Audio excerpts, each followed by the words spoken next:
Hello, எல்லோரும் எப்படி இருக்கீங்க? நல்லா இருக்கீங்கன்னு நம்புகிறேன்.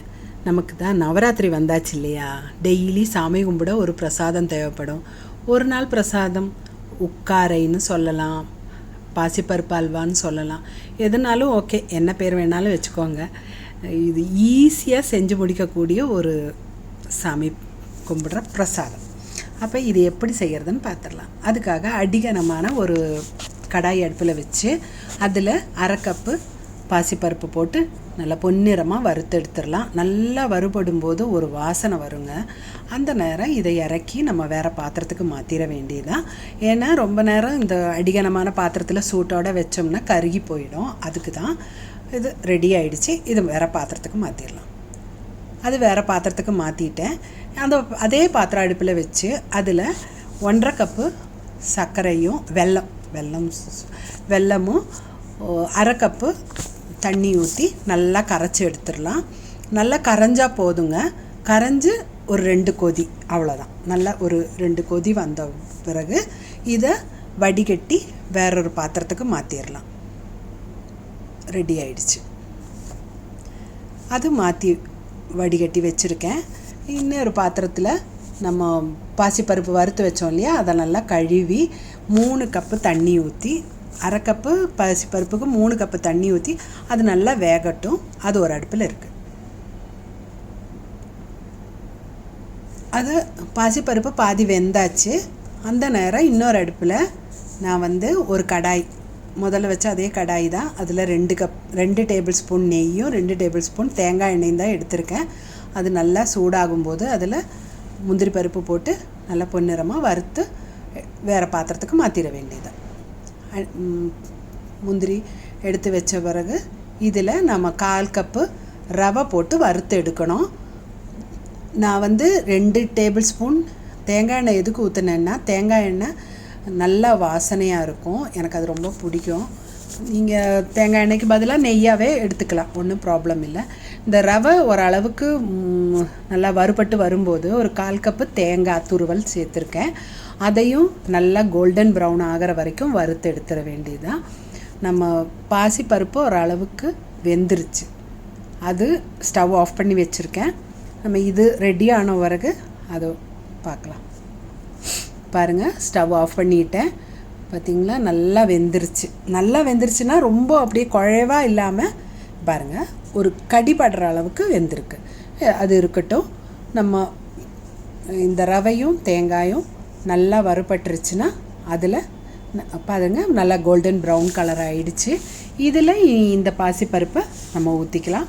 பாசிப்பருப்பில் தண்ணி இருந்ததுனால நான் தண்ணி எக்ஸ்ட்ரா ஊற்றலை. இல்லைன்னா நீங்கள் சுடு தண்ணி ஒரு அரை கப்பு ஊற்றிக்கோங்க. ஏன்னா தண்ணி இல்லாமல் இருந்தால் ரவை வேகணும் இல்லையா? ரவை நல்லா வெந்து சீக்கிரம் அது தண்ணி வற்றிடும்.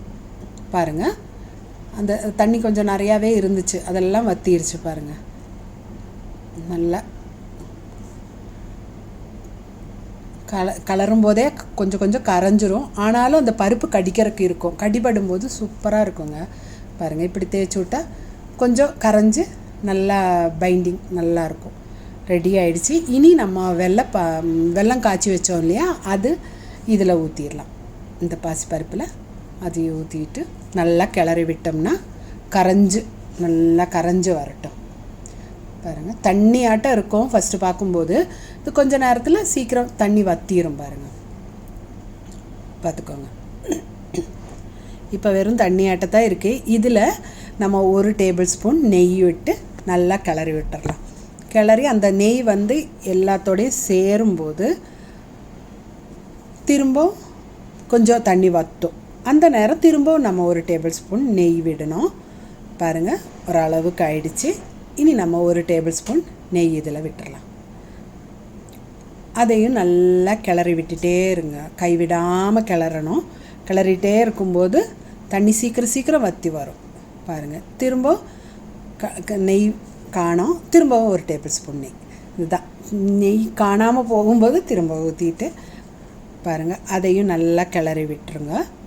பாருங்கள், ஓரளவுக்கு நல்லா தண்ணி வற்றிடுச்சு. பாருங்கள், இப்போ பாருங்கள், இப்படி பண்ணும்போது ஸ்பீடாக வருது இல்லையா? இன்னும் கொஞ்சம் நேரத்தில் நம்ம இப்படி பண்ணும்போது கொஞ்சம் ஸ்பீடு கம்மியாகும். பாருங்கள், இப்போ பாருங்கள், முதல்ல இருந்ததுக்கு இப்போ கொஞ்சம் ஸ்பீடு கம்மியாயிடுச்சு. பார்த்தீங்களா? இதே மாதிரி கிளறிட்டே இருங்க. ஓரளவுக்கு ஆயிடுச்சு.